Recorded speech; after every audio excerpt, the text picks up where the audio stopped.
ఇది అసలైన నినాదం. ఇది నిజమైన హైదరాబాద్ లోక్సభ శక్తి. ఈసారి మనం హైదరాబాద్ ని గెలుచుకొని 400 పార్ చేస్తాము. అబ్కీ బార్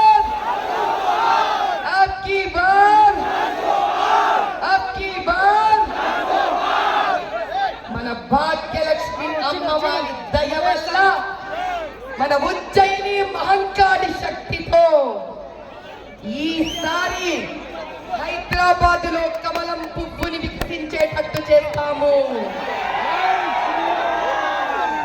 జై బీజేపీ, జై బీజేపీ. ఇలాంటి చిన్న పిల్లల కోసము, ఈ తరం కోసం గెలవాలి మనం. ఇది 40 ఏళ్ల నుంచి అత్యాచారాలు జరుగుతున్నాయి ఇక్కడ. ఈసారి ఊరుకోకూడదు. ఈసారి మనము సెలవు పెట్టుకోకూడదు. మనలోని ప్రతి ఆవేశము ఒక ఓటు కింద మారాలి.